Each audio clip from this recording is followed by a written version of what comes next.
Morning, Aldrin.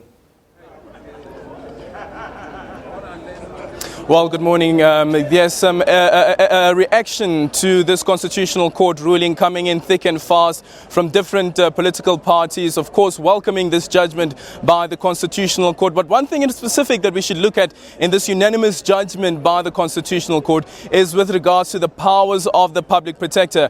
Justice Mogoeng saying that when remedial action is binding, it cannot be ignored. He says compliance is not optional. He also went as far as saying that the office of the Public Protector is one of the most valuable gifts to the Constitution to ensure that those who have been granted power are held accountable. And right now I'm joined by the Deputy Public Protector Kevin Malunga. Just a quick reaction to the judgment and that sentiment or the simile coming there from Justice Mogoeng liking the office of the Public Protector to the biblical David and saying that the state in this case is Goliath.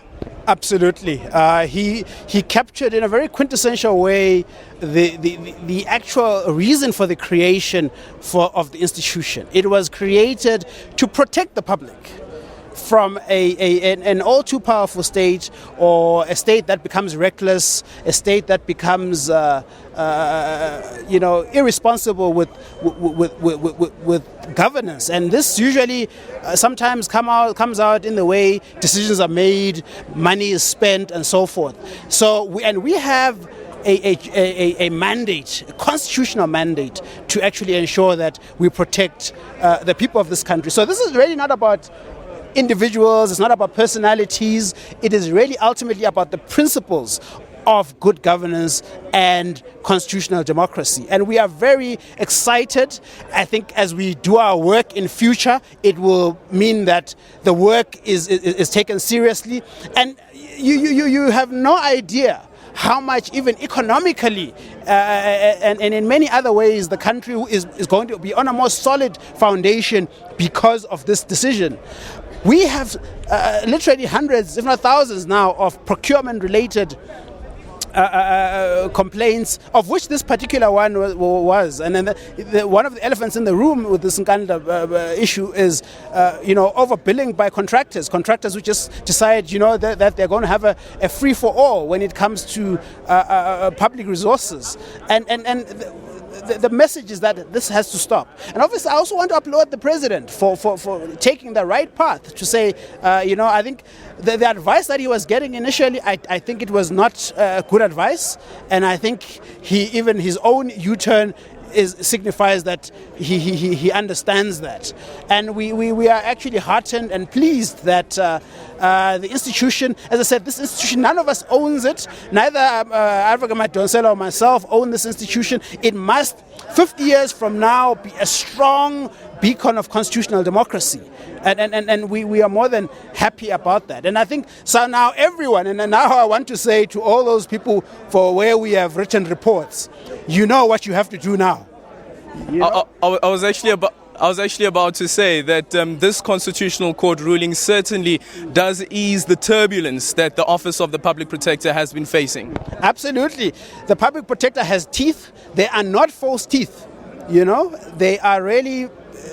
we actually are there to clean up this democracy and ensure that we have clean governance in the country. And this is what this is really about. As I said, it's not about individuals or embarrassing X or Y. It's really about asserting good governance, asserting a sense of accountability. As we for example, local government is one area that has serious problems when it comes to clean governance. A lot of the service delivery protests, a lot of the challenges that we see will not be happening if those entrusted were doing a better job in terms of how they manage public money.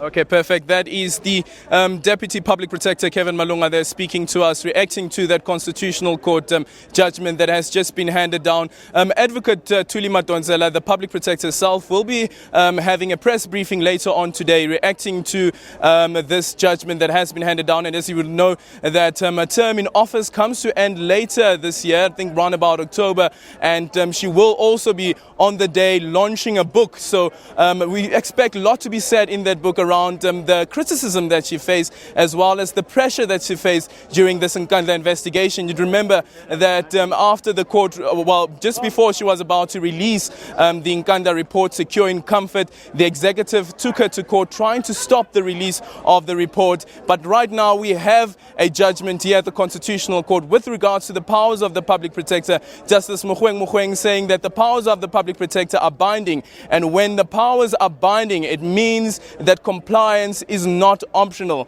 We also heard that he says that the President has failed to uphold and protect the Constitution, and that declaratory order has been handed down. It's now back to you, Elvis, in studio. Thank you, Aldrin Sampear. And as you heard,